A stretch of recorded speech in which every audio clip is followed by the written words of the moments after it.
मेरा नाम शांति है। मैं गरीब फैमिली से बिलोंग करती हूँ। हम 7 बहनें थे और मैं अपनी बहनों में सबसे बड़ी थी। हमारे घर के हालात बहुत ज़्यादा ख़राब थे। मेरे पिताजी एक मामूली से किसान थे और इस महंगाई के दौर में उनके लिए अपनी 7 बेटियों का खर्च करना बहुत मुश्किल था। हमारा कोई भी भाई नहीं था जो मेरे पिता का सहारा बन सकता। मेरे पिताजी ने कभी भी अपनी बेटियों को बोझ नहीं समझा था। वो हम सब से बहुत प्यार किया करते थे, मगर हम में से किसी एक को भी पढ़ा नहीं सके थे। मेरी छोटी 2 बहनों को पढ़ने का बहुत शौक था, लेकिन मेरे पिताजी चाहकर भी उनकी ख्वाहिश को पूरा नहीं कर सके थे। मेरी माँ बीमार रहती थी। उन्हें टीबी की बीमारी थी। उनका इलाज सरकारी अस्पताल में चल रहा था, लेकिन मेरी माँ को अच्छे इलाज की जरूरत थी। मेरे पिताजी बहुत ज्यादा परेशान थे। दिन ब दिन वो कमजोर होती जा रही थी। उनकी बेटियां भी उनका कोई सहारा नहीं बन पा रही थी, क्योंकि हमारे गांव में लड़कियों को किसी भी तरह की नौकरी करने नहीं दिया जाता था, बल्कि उनको तो 4 दीवारी में रखने को कहा जाता था।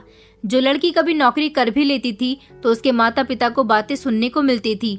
उसके पिता को सारे गांव के बीच गांव वालों के सामने भरी पंचायत में जलील किया जाता था कि तुम अपनी बेटियों के खर्चे पूरे नहीं करते, तभी तो तुम्हारी बेटियां नौकरी करने पर उतर आई है। एक पिता अपनी बेटियों के लिए बहुत कुछ करता है, लेकिन वो कभी नहीं चाहता कि उसकी बेटियों को लेकर कोई उसकी बेइज्जती करे। मेरे पिताजी भी नहीं चाहते थे कि भरे गांव के बीच उनकी बेइज्जती हो। हमारे घर के हालात बहुत खराब थे। मैं सबसे बड़ी थी। घर के सारे कामकाज मैं ही करती थी और मैं अपनी बाकी बहनों में समझदार भी ज्यादा थी। इसलिए मुझे अपने माता पिता और घर के हालात की बहुत ज्यादा फिक्र रहती थी। हम 3 बहनें जवान थीं। मेरी उम्र 27 साल हो चुकी थी। गांव के लोग मेरे माता पिता पर मेरी शादी का दबाव बनाने लगे थे। उनसे कहते थे कि तुम्हारी बड़ी बेटी की उम्र अब 27 साल हो चुकी है, तुम लोग अपनी बेटी की शादी कब करोगे। अब उनको कौन बताता कि शादियां फ्री में तो नहीं होती, और लोग भी इतने अच्छे नहीं होते कि सिर्फ अपने बेटों के लिए दूसरे की बेटी को अपने घर की बहू बनाकर ले जाएं। आजकल तो इतनी महंगाई हो गई है कि लोग चाहते हैं कि उन्हें दहेज भी ज्यादा मिले और उनकी बहू जेवरात भी ज्यादा लेकर आए। मैं बहुत खूबसूरत थी। मेरे बहुत रिश्ते आते थे, लेकिन जो भी रिश्ता आता था वो लोग पहले लेन देन की ही बात किया करते थे। इस बात पर मेरे माता पिता खामोश हो जाते थे, क्योंकि लेन देन के लिए उनके पास कुछ भी नहीं था। उनके लिए उनकी कुल पूंजी उनकी बेटियां ही थीं। कभी कभी मुझे अफसोस होता था। मैं सोचती थी कि काश मैं लड़का होती तो आज अपने पिता का सहारा बनकर उनके बोझ को मैंने बांट लिया होता, मगर मैं तो एक लड़की हूँ और हमारे गांव में लड़कियों को ज्यादा अहमियत नहीं दी जाती है। मैं बड़ी परेशान थी कि मैं अपने माता पिता के लिए क्या करूं, जिससे मेरे घर के हालात भी बेहतर हो सके और उनकी परेशानियां भी कुछ कम हो जाएं। मैंने अपने माता पिता से इस बारे में बात की थी कि मैं आप लोगों का सहारा बनना चाहती हूँ। मैं कहीं पर नौकरी करना चाहती हूँ। अगर आप लोग चाहें तो मुझे गाँव में ना सही, लेकिन शहर में नौकरी करने के लिए भेज सकते हो। मैं वहाँ जाकर किसी अस्पताल में या किसी बड़े बंगले में नौकरानी बन के नौकरानी का काम कर लूंगी। इससे हमारे घर में कुछ पैसे आ जाएंगे। गांव वालों को भी इस बारे में कुछ पता नहीं चलेगा। बस इतना कह देना कि मैं अपने किसी शहर के रिश्तेदार के यहाँ रोज आना जाना करती हूँ। गांव वालों को इस बात की कानो कान खबर नहीं होगी और घर के हालात में भी सुधार आ जाएगा। पिताजी, आखिर कब तक हम लोगों के लिए इतनी मेहनत करेंगे। हम 9 लोगों का परिवार है और अकेले पिताजी के लिए 9 लोगों के परिवार को चलाना बहुत मुश्किल काम है। मेरी बात मेरे माता पिता ने बहुत तसल्ली से सुनी थी। मेरे पिताजी भी चाहते थे कि उनको किसी दूसरी कमाई का सहारा मिल जाए, मगर जो सब मैंने उन्हें बताया था ऐसा होना इम्पॉसिबल था। मेरे पिताजी ने मुझे समझाया कि बेटी, तुमने जो कुछ कहा है वो बिल्कुल ठीक है। मुझे गर्व है अपनी बेटी पर जो अपने पिता की इतनी फिक्र करती है, मगर कोई भी बात हमेशा छुपी नहीं रह सकती। कभी न कभी तो गांव वालों को ये बात पता ही चल जाएगी कि तुम शहर में नौकरी करने के लिए जा रही हो, और तुम जानती हो कि बेटियां जब नौकरी करने निकल जाती हैं तो हमारे गांव में उनके माता पिता को किस तरह से जलील किया जाता है। मैं भूखा मरना पसंद करूंगा, मगर गांव वालों के सामने अपनी और अपनी बेटियों की बेइज्जती नहीं करवा सकता। मैं तो बस जल्द से जल्द एक एक करके तुम सब बहनों की शादी कर देना चाहता हूँ। यही मेरा फर्ज है और यही मेरी जिम्मेदारी भी है और यही मेरा कर्तव्य है। मेरी बेटियां मुझे बहुत प्यारी हैं। मैं अपनी बेटियों को मुश्किल में नहीं डालना चाहता। जैसी भी मुश्किल है, जितनी भी मुश्किल है, वह मैं खुद ही देख लूंगा। तुम लोगों को परेशान होने की जरूरत नहीं है। अगर भगवान ने इस दुनिया में हमें भेजा है तो वो इस सब का हल भी जरूर निकालेगा। अपने पिताजी की बात पर तो मैं भी खामोश हो गई थी। मैं कभी भी अपने माता पिता की मर्जी के खिलाफ नहीं गई थी। हम सातों बहनों में से किसी ने भी अपने माता पिता के साथ कभी ऊंची आवाज में बात तक नहीं की थी। हमारे माता पिता ने हमें बहुत अच्छे संस्कार दिए थे। हम बहनें हमेशा अपने माता पिता का कहना मानते थे और सब बहनें एक दूसरे के साथ मिलजुल कर रहते थे। माँ को तो घर में कोई काम भी नहीं करने देते थे। घर के सारे काम हम बहनें ही मिलकर कर लिया करते थे। जैसे ही पिताजी घर आते तो हम उनको खाना दिया करते और उनकी सेवा में लग जाते थे, क्योंकि हम जानते थे कि हमारे पिताजी बहुत थके हुए आए हैं। अपनी बेटियों की सेवा पाने के बाद मेरे पिताजी बहुत खुश होते थे। उनको लगता था कि जितनी अच्छी उनकी बेटियां हैं, शायद उनका बेटा होता तो वो भी उनकी बेटियों की बराबरी नहीं कर पाता। मेरे पिताजी कहते थे कि मेरी बेटियां मेरी सारी थकान दूर कर देती हैं, मेरी इतनी सेवा करती हैं कि मुझे कभी महसूस ही नहीं होता कि मैं घर थक हार कर आया हूँ। हम बहनें बहुत खुश होते थे जब पिताजी हमारी तारीफ किया करते थे। जिंदगी इसी तरह से गुजर रही थी। भगवान से प्रार्थना करने के अलावा हमारे पास और कोई चारा भी नहीं था। हम हमेशा यही सोचते थे कि भगवान ने हमें इस दुनिया में भेजा है तो वो हमारे लिए अन्न का इंतजाम भी कहीं ना कहीं से कर ही देता है। मेरे माता पिता काफी दिनों से मेरे लिए रिश्ते देख रहे थे, मगर हर बार रिश्ता लेन देन की बात पर आकर ही खत्म हो जाता था। आज भी कुछ दिन पहले ही मेरे लिए एक रिश्ता आया था, जो कि मेरे पिताजी के दोस्त का बेटा था। मेरे पिताजी के दोस्त तो काफी समय पहले ही मर चुके थे। उनके 2 बेटे थे। बड़ा बेटा तो शहर में नौकरी करता था और उसने शहर में ही शादी कर ली थी। अपनी फैमिली के साथ वो शहर में ही रहता था, जबकि छोटा बेटा अपने माता पिता के घर में गाँव में ही रहता था। वो अकेला ही रहता था, उसके आगे पीछे कोई भी नहीं था। भाई के शहर जाने के बाद वो पूरी तरह से अकेला हो गया था। उसके घर में हर चीज मौजूद थी, सिर्फ उसे शादी करने के लिए किसी अच्छी और संस्कारी लड़की की जरूरत थी। मेरे पिताजी को जब उसके बारे में पता चला तो मेरे पिताजी को मेरे लिए उसका रिश्ता ठीक लगा था, क्योंकि वो अकेला था और ना ही उसे दान दहेज की परवाह थी। उसे तो सिर्फ लड़की से ही मतलब था। वो किसी तरह अपना घर बसाना चाहता था। उसने पिताजी से अपने बारे में बात की थी। वो मेरे पिताजी को हमेशा मौसा जी कहकर पुकारता था। उसने कहा था कि मौसा जी, आप मेरे लिए कोई अच्छी सी लड़की तलाश करो। मुझे कुछ नहीं चाहिए, सिर्फ लड़की ही चाहिए। उसका अपना कोई रिश्तेदार भी नहीं था, इसलिए वो मेरे पिताजी को ही अपना सब कुछ मानता था। देखने में बहुत अच्छा था, पढ़ा लिखा था और सुना था कि उसकी नौकरी किसी कंपनी में लग गई है और वो शहर में ही जाकर नौकरी करता है। उसके पास अपनी गाड़ी है। सुबह को जब घर से निकलता है तो शाम को 5 बजे ही नौकरी से घर वापस आता है और खाना खाने के बाद सो जाता है। उसके अंदर कोई गलत क्वालिटी भी नहीं थी, क्योंकि वो मोहल्ले के गलत लड़कों के साथ उठता बैठता नहीं था, सिर्फ अपने काम से काम रखता था। हमारे गांव के लोग उसकी बहुत तारीफ किया करते थे। मेरे पिताजी भी उसकी तारीफ किए बिना नहीं रहते थे, इसलिए उनको उसके लिए मेरा ख्याल आया। वो मेरी ही उम्र का था।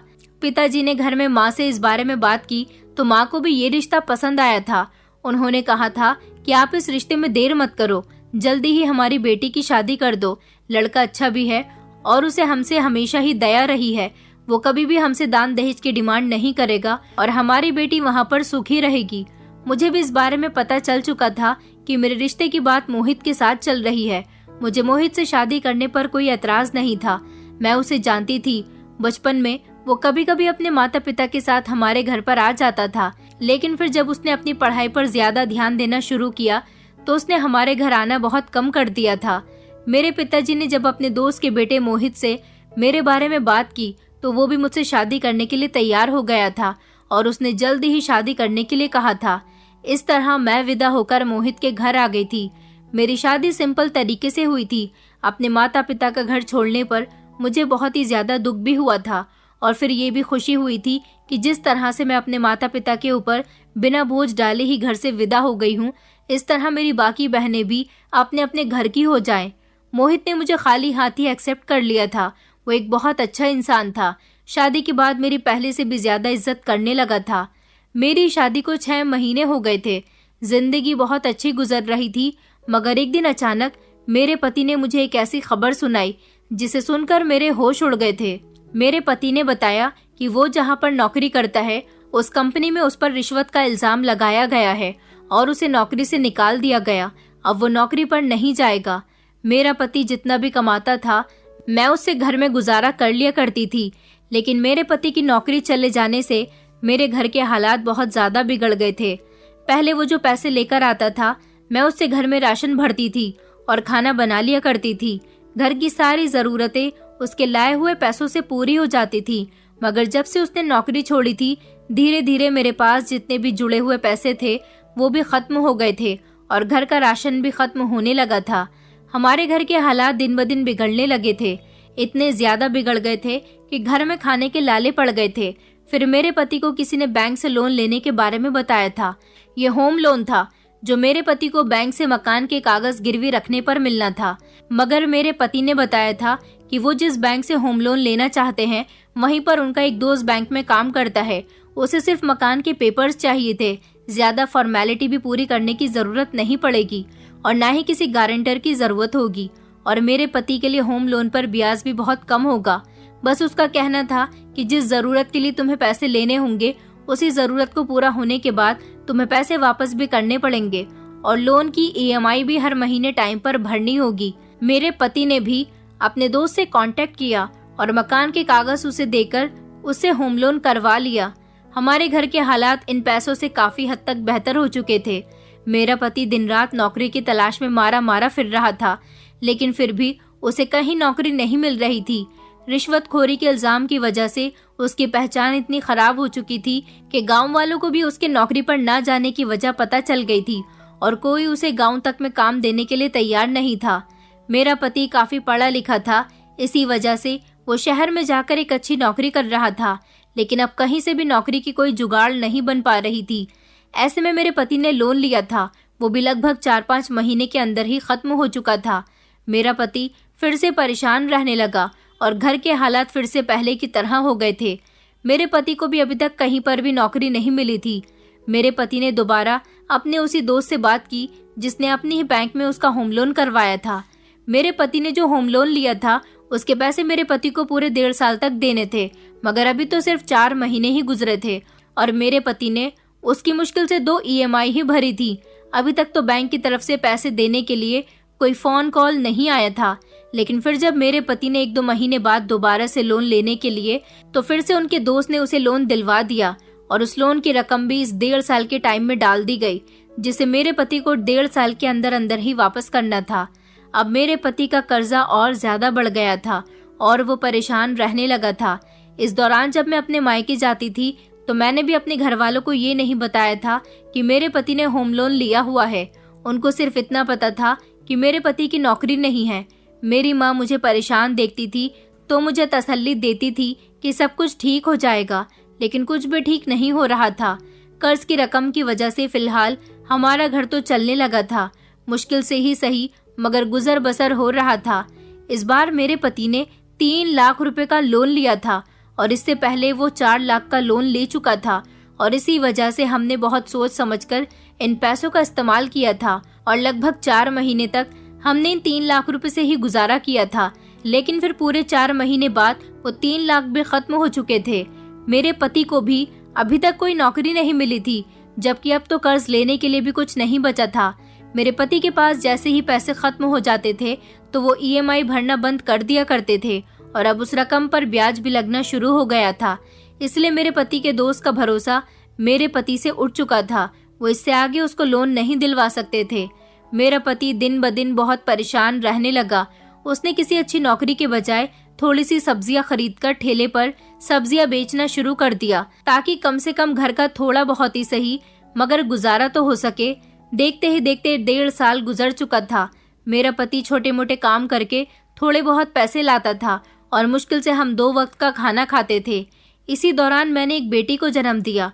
अब घर के खर्चे और ज्यादा बढ़ चुके थे, क्योंकि पहले हम 2 पति पत्नी थे, लेकिन अब एक छोटी सी जान भी आ चुकी थी।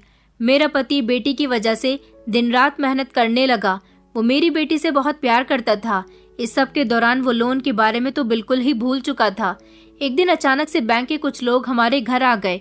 4-5 अनजान मर्दों को एक साथ अपने घर में देखकर मैं बहुत घबरा गई थी। मैं इन लोगों को नहीं जानती थी। इनमें से एक मेरे पति का दोस्त भी था जिसने उनको लोन दिलवाया था। मैंने उसको भी कभी नहीं देखा था। मैंने अपने पति के थ्रू उसके दोस्त के बारे में सिर्फ सुना था कि ये उसका वही दोस्त है जिसने उसको लोन दिलवाया था। उस समय मेरा पति घर पर मौजूद नहीं था। वो घर के दरवाजे पर खड़ा हुआ घर के अंदर आने की कोशिश कर रहा था। इससे पहले वो घर के अंदर कदम रखता, मेरा पति अचानक ही आ गया। मैंने सुकून की सांस ली और फौरन ही अपनी बेटी को लेकर कमरे के अंदर चली गई। मेरे पति ने जैसे ही अपने दोस्त और उसके साथ खड़े हुए बैंक के 3-4 आदमियों को देखा तो वो डर गया, क्योंकि उसने सुन रखा था कि बैंक की EMI टाइम पर जमा ना करने पर बैंक के लोग पुलिस को बाद में भेजते हैं। पहले 2-3 बंदे डराने धमकाने और मारने पीटने के लिए भेज देते हैं। ये बात तो सब लोग अच्छी तरह से जानते थे कि बैंक से लोन लेना कोई आसान बात नहीं होती, और वैसे भी मेरे पति ने बैंक से लोन अपने मकान की कागज गिरवी रख कर लिया था। ये लोग किसी भी तरह हमसे हमारा ये घर छीन सकते थे। इस घर के अलावा मेरे पति के पास और था ही क्या। अगर उन्हें उनके पैसे सही टाइम पर दे दिए जाएं तो हमारा घर बच सकता था और ना ही वो लोग हमें कोई नुकसान पहुंचाएंगे। लेकिन अगर उन्हें पैसे सही टाइम पर नहीं दिए गए तो वो लोग हमसे हमारा घर तो छीन ही लेंगे, बल्कि पूरे गांव में हमारी बेइज्जती भी हो जाएगी। मेरे पति के दोस्त ने EMI भरने के लिए कहा तो मेरे पति ने मुश्किल से ही सही मगर उसे साफ साफ बता दिया कि उसके पास पैसे नहीं हैं और पहले से ही उसका गुजारा बहुत मुश्किल से चल रहा है। मेरे पति ने अपने दोस्त को समझाने की बहुत कोशिश की थी कि वो उस पर दया करे, क्योंकि अब उसके पास एक छोटी सी बेटी भी है और महंगाई के दौर में गुजारा करना बहुत मुश्किल हो रहा है। लेकिन बैंक के लोगों को तो इन सब बातों से कोई फर्क ही नहीं पड़ता था।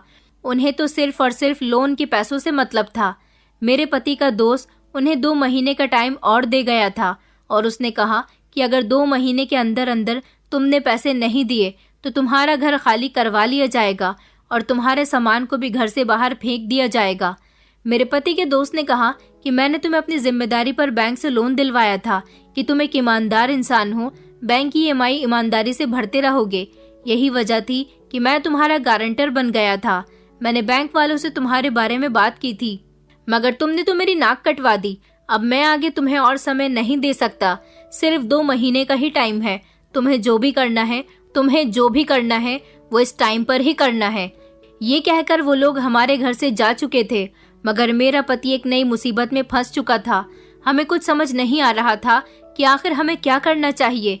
मेरे पति ने मुझसे पूछा कि तुम्हारे पास कोई कीमती चीज पड़ी है जिसे बेचकर थोड़े बहुत पैसों का इंतजाम हो सके।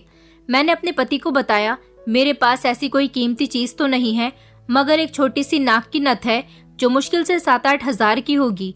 ये नथ मुझे मेरे बचपन में मेरी नानी जी ने तोहफे में दी थी। उस समय सोने की ज्यादा कीमत नहीं होती थी। इस बढ़ती हुई महंगाई में सोने की कीमत भी ज्यादा है, इसीलिए ये इस समय 7-8 हजार की हो सकती है। लेकिन 7-8 हजार से तो कुछ भी नहीं हो सकता था, जबकि मेरे पति के ऊपर बैंक का लगभग 4 लाख रुपए का कर्ज था।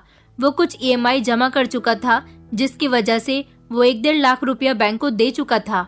मेरे पति ने कहा कि तुम टेंशन मत लो, मैं कुछ न कुछ करता हूँ। वो ये कहकर घर से निकल गया और मैं सारा दिन उसका इंतजार करती रही। मेरी बेटी भी भूख से रो रही थी। हमारे पास खाने के लिए कुछ भी नहीं था। सारा दिन मैं घर में अकेली रही। रात को भी जब मेरा पति घर वापस नहीं आया तो मैं बहुत परेशान हो गई, क्योंकि मेरे पति को कभी भी घर आने में इतना लेट नहीं हुआ था। सारी रात मेरी अपने पति के इंतजार में गुजर गई थी, लेकिन अगले दिन भी मेरा पति घर पर नहीं आया और यही सिलसिला लगातार 1 हफ्ते तक चलता रहा। इस बीच मैं और मेरी बेटी भूख से बहुत तड़प रहे थे। मैं अपने मायके चली गई थी। मैंने अपने घर जाने के बाद अपने मायके में किसी को भी कुछ नहीं बताया था, क्योंकि वो लोग भी परेशान हो जाते। पैसे की परेशानी तो मेरे मायके में भी बहुत थी, लेकिन मुझे शादी के बाद खुश देखकर मेरे माता पिता और मेरी बहनें भी हमेशा खुश रहती थी। मैं उनकी इस खुशी को बरकरार रखना चाहती थी, इसलिए कभी भी मैंने उनको अपनी परेशानी के बारे में कुछ नहीं बताया था। मुझे अपने मायके में रहते हुए भी कई दिन गुजर गए थे।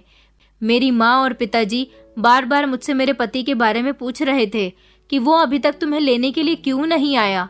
मैं अपने घर वालों को यही बताया करती थी कि वो काम में थोड़ा बिजी है और शहर गया हुआ है, इसीलिए नहीं आ सका। मगर उसने कहा है कि 2 दिन बाद वो घर वापस आ जाएगा। मैं 2 दिन बाद अपने घर चली जाऊंगी। जब मेरा पति 2 दिन के बाद भी मुझे लेने के लिए नहीं आया तो मैं खामोशी से अपने मायके से अपने घर चली आई थी। मेरे घर आने के भी लगभग 3-4 दिन बाद मेरा पति घर वापस आया था तो उसकी हालत बहुत खराब थी। मैं फौरन उसकी तरफ बढ़ी और उससे पूछने लगी कि वो इतने दिनों से कहाँ पर था। तो वो मेरी बात सुनकर रोने लगा और कहने लगा कि मैं पैसों का इंतजाम करने के लिए गया था। हर जगह नौकरी तलाश की, ना तो मुझे कहीं पर नौकरी मिली और ना ही पैसों का इंतजाम हो पाया है। 2 महीने पूरे होने वाले थे। मेरा पति और मैं बहुत ज्यादा परेशान थे। मेरा पति कह रहा था कि मैं अब क्या करूं, 2 महीने भी पूरे होने वाले हैं। अगर मैंने पैसे वापस नहीं किए तो बैंक वाले हमारा घर खाली करवा लेंगे।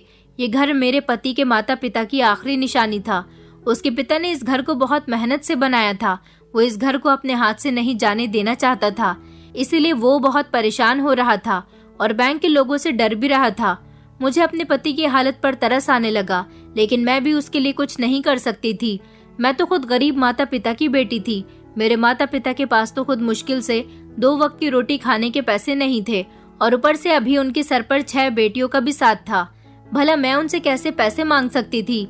मेरा कोई ऐसा रिश्तेदार भी नहीं था जिससे मैं पैसों की डिमांड कर देती और वो फौरन ही मुझे पैसे निकाल कर दे देते।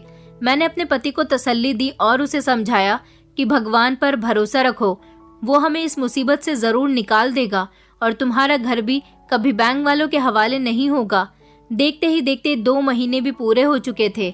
आखिरकार वो दिन भी आ गया जिस दिन मेरे पति को पैसे वापस करने थे। मेरे पति के पास पैसे तो थे नहीं, इस वजह से उसका बैंक वाला दोस्त बैंक के कुछ लोगों को और पुलिस वालों को अपने साथ लेकर घर खाली करवाने के लिए आ गया था। उसने अचानक से हमारे घर का दरवाजा तोड़ दिया। मैं और मेरी छोटी सी बेटी, हम दोनों ही बुरी तरह से डर चुके थे, जबकि मेरा पति भी डरा हुआ था। बैंक के लोग अंदर आए और आते ही पुलिस वालों ने मेरे पति का गिरबान पकड़ लिया और उससे पैसों की डिमांड करने लगे। उन्होंने कहा कि अगर तुम्हारे पास पैसे नहीं हैं तो खामोशी से इस घर को खाली कर दो। मैं अपने पति को बचाने के लिए आगे आई तो मेरे पति ने मुझे हाथ के इशारे से मेरी जगह पर ही रोक दिया था। मेरी बेटी तो कमरे के अंदर मौजूद थी। पुलिस वाले ने मेरे पति का कॉलर छोड़ दिया। मेरे पति ने उसे तसल्ली से बैठकर बात करने के लिए कहा था।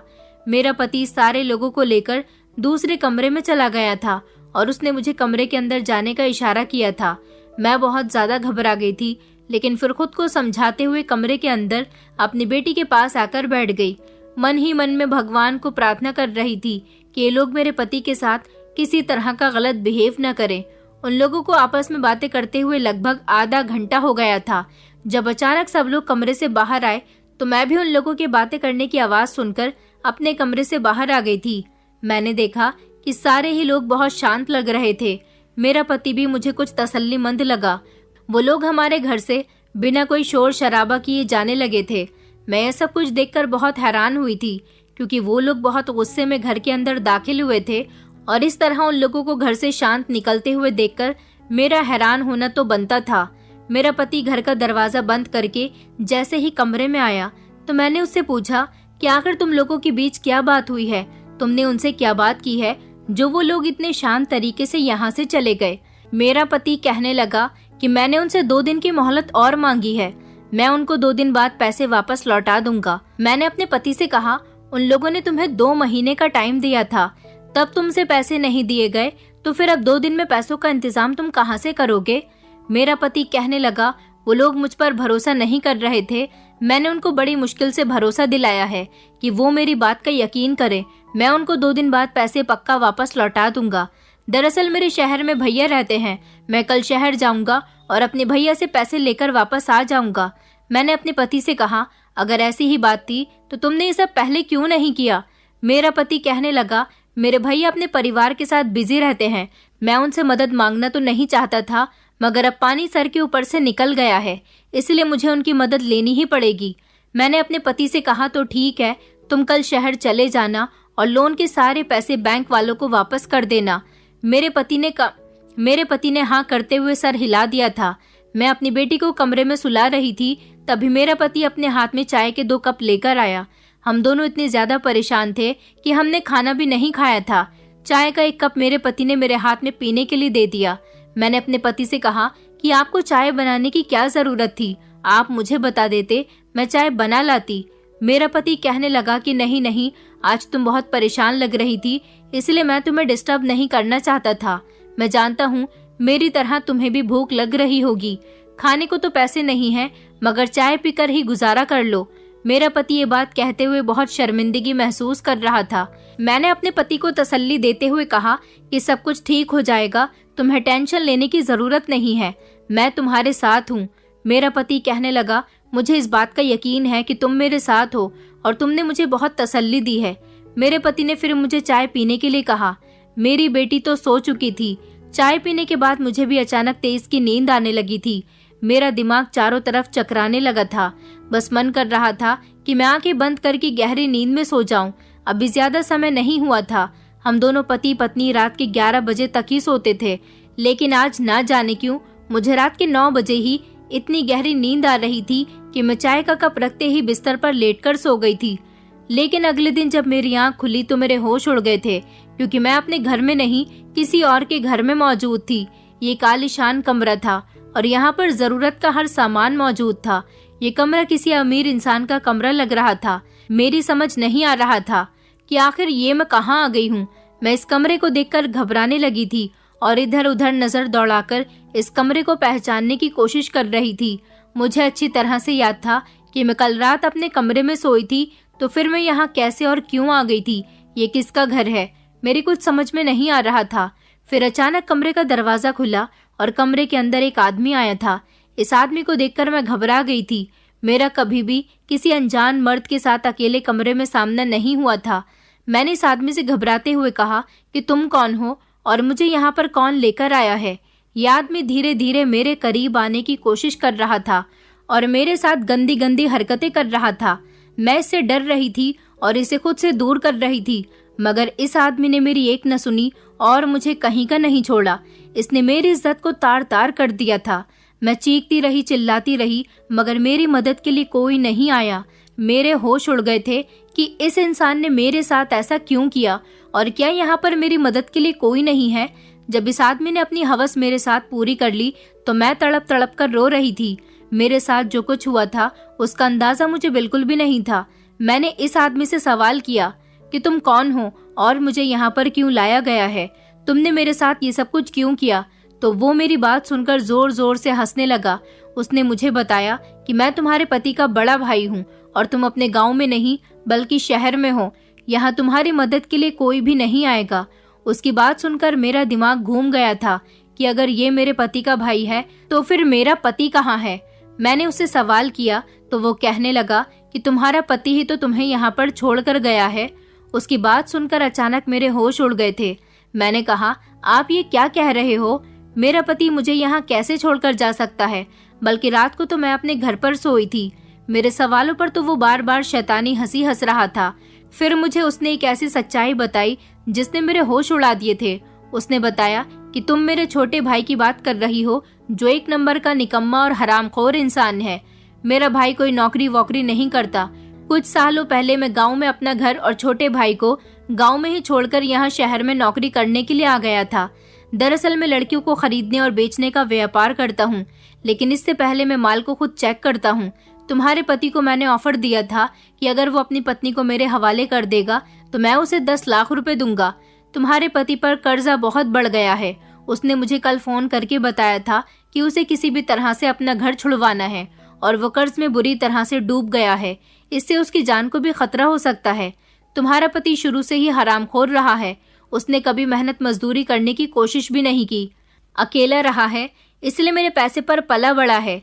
मैंने उससे कहा था कि अगर घर पर कर्ज कर ही लिया है तो फिर घर को बेच दो, लेकिन वो घर को नहीं बेच सकता था, क्योंकि अगर घर बिक जाता तो फिर वो कहाँ रहता। मैंने तो उसे शहर में अपने पास रखने से साफ इनकार कर दिया था। सुना था कि अभी 2 साल पहले वो कहीं किसी कंपनी में नौकरी कर रहा था। वहां पर रिश्वत के केस में फंस गया था। मेरे पास आना चाहता था, मगर मैंने उसे साफ इनकार कर दिया था कि मेरे पास हरामखोर इंसान के लिए कोई जगह नहीं है। इतना ही बहुत है कि मैं तुम्हें थोड़े बहुत पैसे दे देता हूँ। फिर तुम्हारे पति ने मुझे बताया कि उसने शादी कर ली है और उसके पास एक बेटी भी है और वो तुम दोनों की खातिर इस घर को नहीं बेच सकता। मैंने अपने छोटे भाई से कह दिया था कि अगर तुम्हें पैसे चाहिए तो तुम्हारे लिए एक ऑफर है। तुम 24 घंटे के लिए अपनी पत्नी को मेरे पास भेज दो और इसके बदले मैं तुम्हें इतने पैसे दूंगा कि तुम्हारा कर्ज भी चुकता हो जाएगा और तुम काफी समय तक इन पैसों को बाद में भी इस्तेमाल कर सकते हो। वो मेरी बात सुनकर गुस्सा तो हुआ था, मगर वो शुरू से ही खुददार इंसान नहीं है। जज्बात में बह गया था, इसलिए मुझ पर गुस्सा करने लगा। फिर उसे समझ आया कि अपनी पत्नी को मेरे हाथ 24 घंटे के लिए बेचने पर उसको कितना ज्यादा फायदा हो सकता है। वो डर रहा था कि अगर इस बारे में तुम्हें पता चल गया तो तुम्हारा क्या रिएक्शन होगा और वो तुम्हें यहाँ तक कैसे लाएगा। फिर मैंने उसे पूरा प्लान समझाया। कल रात तुम्हारे पति ने तुम्हें चाय में नींद की दवाई मिलाकर दी थी। जब तुम बेहोश हो गई तो वो तुम्हें मेरे पास ले आया था। वो रात के लगभग 3 बजे मेरे पास आया था। उसके बाद मैंने तुम्हें इस्तेमाल किया, लेकिन तुम इतनी ज्यादा खूबसूरत हो कि मुझसे अब भी रहा नहीं गया। मुझे तो तुम्हें देख देख कर अफसोस हो रहा है और हंसी भी आ रही है। मेरा भाई तो एक नंबर का निकम्मा और बेवकूफ है, लेकिन तुम तो मुझे समझदार लगती हो। तुम ऐसे इंसान के साथ अपनी जिंदगी कैसे गुजार रही हो? मेरा भाई कोई काम धंधा नहीं करता। मुश्किल से उसे नौकरी भी मिल गई थी, तो वो भी उसके हाथ से निकल गई। इसीलिए तुम्हें खुश करने के लिए उसने शादी के बाद अपने घर को गिरवी डाल दिया और इस तरह से तुम्हारा और अपना पेट भरकर वो इंसान जवान होते हुए भी मेहनत मजदूरी करना नहीं चाहता। उसे तुम जैसी लड़की नहीं मिल सकती थी, इसलिए उसने तुम्हें इम्प्रेस किया, अपने दुखड़े सुनाए। मगर जैसा मेरा भाई दिखता है वैसा वो बिल्कुल भी नहीं है। तुम तो समझदार हो, तुम तो इस बात का अंदाजा लगा सकती हो कि जिस इंसान ने 1.5 साल तक लोन के पैसों से तुम्हारा और अपना पेट भरा, उस इंसान के साथ सारी जिंदगी तुम्हारा गुजारा कैसे हो सकता है। तुम्हें ये बात सोचनी चाहिए थी कि इतने लंबे समय तक उसे नौकरी क्यों नहीं मिली, क्योंकि उसने नौकरी की कभी तलाश ही नहीं की। वो तो तुम्हें बेवकूफ बनाता रहा और तुम बनती रही, और आज देखो हालात ऐसे आ गए हैं कि उसने अपनी ही पत्नी को अपने बड़े भाई के हाथ बेच दिया। मैंने तुम्हारे पति को तुम्हारी कीमत के 10 लाख रुपए दिए हैं। आज उसे पैसों की जरूरत है, वो तुम्हें मेरे पास बेच चुका है, तो आगे भी वो ऐसा कर सकता है। मैं तो अपने भाई को समझा समझाकर थक गया था। मैं भले ही जिस्म फरोशी का काम करता हूँ, मगर इसमें भी मेहनत लगती है, जो कि मेरे भाई से कभी नहीं होगी। तुम सारी जिंदगी अपने पति के साथ इसी तरह से बेइज्जत होती रहोगी। वो तुम्हें कभी खुश नहीं रख सकेगा, क्योंकि मेहनत करने वालों की कभी हार नहीं होती, और तुम्हारा पति तो मेहनत जैसे शब्दों से कई कोसों दूर है। इस आदमी की बात सुनकर तो मेरे पैरों तले से जमीन निकल गई थी। मुझे अपने पति जैसे घटिया इंसान से नफरत महसूस होने लगी थी। इसमें इस आदमी की भी कोई गलती नहीं थी, ये तो इसका काम था। लेकिन ये मेरे पति को सोचना चाहिए था कि उसे अपनी पत्नी के साथ तो ऐसा बिल्कुल भी नहीं करना था। मैंने इस आदमी के आगे हाथ जोड़ दिया और कहा कि प्लीज अब मेरे साथ ऐसा कुछ मत करना और मुझे जाने दो। मैं इसके आगे जब ज्यादा गिड़गिड़ाई तो उसने मुझे कुछ भी नहीं किया था, बल्कि मुझसे एक वादा लिया था कि मैं गाँव जाने के बाद इस आदमी के बारे में किसी को कुछ नहीं बताऊंगी। मैंने इसका वादा एक्सेप्ट कर लिया था, क्योंकि मैं अब अपनी इज्जत को और ज्यादा अपने घटिया पति के लिए रुस्वा नहीं कर सकती थी। मेरे पति के भाई ने मुझे ड्राइवर के साथ घर छुड़वा दिया था। वो मेरे पति को पैसे तो पहले ही दे चुका था। मैं जैसे ही घर पहुंची तो बहुत ज्यादा रो रही थी। मुझे सिर्फ और सिर्फ अपनी बेटी की फिक्र थी। मैं इस इंसान के साथ आगे जिंदगी नहीं गुजार सकती थी। मैंने उससे घर पहुंचते ही सवाल किया कि तुमने मेरे साथ ऐसा क्यों किया? तुम्हें शर्म नहीं आई अपनी पत्नी के साथ ऐसा करते हुए? मैंने उससे कह दिया था कि मैं तुम जैसे निकम्मे इंसान के साथ जिंदगी नहीं गुजार सकती। आज तुमने मुझे बेच दिया है, कल को मेरी बेटी को भी बेच सकते हो। तुम्हारा क्या भरोसा? मगर वो मुझसे माफी मांग रहा था। मैंने उसकी कोई बात नहीं सुनी और मैं सीधा अपने मायके आ गई थी। अपने मायके आने के बाद मैंने ये बात अपने पेरेंट्स को बताई तो वो लोग भी बहुत परेशान हो गए थे। मुझे लगा कि मेरे माता पिता को मेरा ये फैसला गलत भी लग सकता है, लेकिन ऐसा कुछ भी नहीं था। मेरे माता पिता ने हमेशा मेरा साथ दिया था। उन्होंने कभी भी अपनी बेटियों को बोझ नहीं समझा था। मेरे पिता ने मेरे सर पर हाथ रखा और कहने लगे कि तुमने बहुत अच्छा किया जो तुम उस घटिया इंसान का घर छोड़कर आ गई हो। तुम्हें अब उसके घर जाने की बिल्कुल भी जरूरत नहीं है। तुम हमारे साथ रहोगी और तुम्हारी बेटी भी हमारी जिम्मेदारी है। मुझे उस दिन अपनी किस्मत पर बहुत रोना आया था। अफसोस हो रहा था कि बेटियों की किस्मत ही आखिर कैसी होती है। पिता के घर में तो परेशानियां झेलती ही हैं और अपनी ससुराल में जाकर डबल परेशानियां झेलती हैं। तब भी अपने आप को मजबूत बनाकर रखना पड़ता है। मैं आप लोगों से रिक्वेस्ट करना चाहती हूँ कि अपनी बेटियों की शादी हमेशा खानदानी लोगों में करें।